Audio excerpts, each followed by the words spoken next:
नमस्कार दोस्तों, स्वागत है आप सबका आपके अपने चैनल मालती शर्मा पर। दोस्तों, आज मैं आपको माघ मास शुक्ल पक्ष में पड़ने वाली एकादशी की कथा के बारे में बताऊंगी।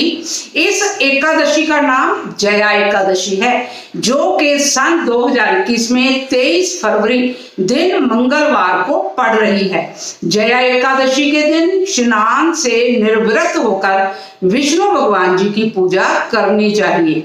इस एकादशी के प्रभाव से मनुष्य की सभी परेशानियां और तकलीफें दूर हो जाती हैं। ये एकादशी बहुत ही पुण्यदायी है। इस दिन व्रत करने से व्यक्ति नीच योनि जैसे भूत पिशाच आदि से भी मुक्त हो जाता है। अब मैं आपको इसकी कथा सुनाती हूँ, पर उससे पहले जो बंधु मेरे चैनल पर नए हैं, जिन्होंने अभी तक मेरे चैनल को सब्सक्राइब नहीं करा है, वो कर ले, ताकि मेरे आने वाले वीडियो का नोटिफिकेशन सबसे पहले आपको मिले। कथा इस प्रकार है। एक बार इंद्र स्वर्ग लोक में राज्य करता था।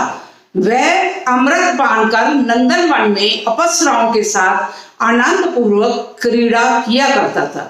एक समय इंद्र अपनी इच्छा अनुसार अप्सराओं के साथ रमन कर रहा था, उन्हें नचाने लगा। उस जगह गंधर्व गान कर रहे थे। वहां गंधर्वों में प्रसिद्ध पुष्पदान तथा उसकी लड़की चित्रसेन की स्त्री मलिन ये सब थे।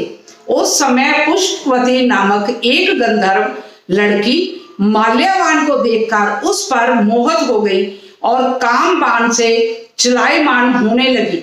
उसने अपने रूप, सौंदर्य, हाव भाव आदि के द्वारा माल्यावान को वश में कर लिया।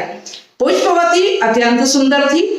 पुष्पावती की ऐसी सुंदरता को देखकर माल्यावान भी उसके ऊपर मोहित हो गया। अतः ये दोनों कामदेव के वश में आ गए, परंतु फिर भी इंद्र के बुलाने पर नाच गाने के लिए उन्हें जाना पड़ा और अप्सराओं के साथ अपना गान शुरू किया।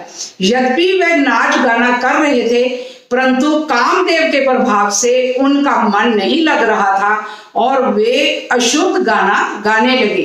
उनके भावों को देखकर इंद्र ने इनके प्रेम को समझ लिया और शाप दिया कि मेरी आज्ञा का उल्लंघन करने वाले मूर्खों, तुमने मेरा अपमान किया है, इसलिए तुम स्त्री पुरुष के रूप में मृत्यु लोक में जाकर पिशाच का रूप धारण करो और अपना कर्म फल भोगो।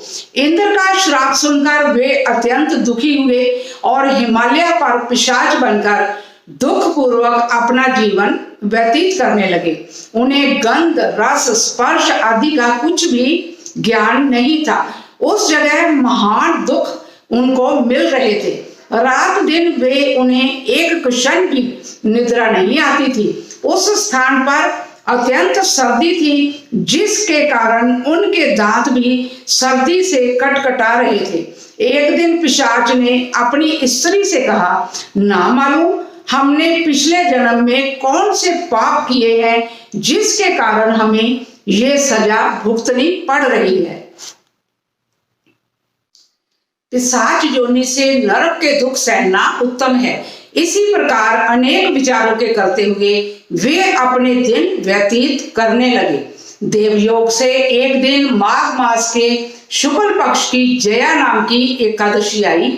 उस दिन इन दोनों ने कुछ भी भोजन नहीं किया और ना ही कोई पाप कर्म किया। उस दिन केवल फल फूल खाकर दिन व्यतीत किया और महान दुख के साथ पीपल के वृक्ष के नीचे बैठ गए। उस समय सूर्य नारायण अस्ताचल को जा रहे थे। वह रात्रि इन दोनों ने एक दूसरे से सटकर बहुत कठिनता से काटी। दूसरे दिन प्रातःकाल होते ही भगवान के प्रभाव से इनकी देह छूट गई और अत्यंत सुंदर अप्सरा और गंधर्व की देह धारण करके तथा सुंदर वस्त्रों और आभूषणों से अलंकृत होकर स्वर्ग लोक को चले गए। उस समय आकाश में देवगण तथा गंधर्व उनकी स्तुति करने लगे। नागलोक में जाकर इन दोनों ने देवराज इंद्र को प्रणाम किया। इंद्र को भी इनको अपने प्रथम रूप में देखकर महान आश्चर्य हुआ और इनसे पूछने लगे कि तुमने अपनी पिशाच देह से किस प्रकार छुटकारा पाया। सो आप बोलो। इस पर मूल्यवान बोले कि हे देवेंद्र, भगवान विष्णु के प्रभाव से तथा जया एकादशी के व्रत के पुण्य से हमारी पिशाच जूनी छूटी है। इंद्र बोले, हे माल्यवान, एकादशी का व्रत करने से तथा विष्णु के प्रभाव से तुम लोग पिशाच की देह को छोड़कर पवित्र हो गए हो। हम लोगों के वंदना करने योग्य भी हो। आप तो धन्य है। अब तुम पुष्पावती के साथ जाकर विहार करो। जिस मनुष्य ने इस एकादशी का व्रत किया उसने मानो सब तप और यज्ञ कर लिए हैं। जो मनुष्य भक्ति पूर्वक जया एकादशी का व्रत करते हैं वे सहस्त्र वर्ष तक स्वर्ग में निवास करते हैं। बोलो विष्णु भगवान की जय।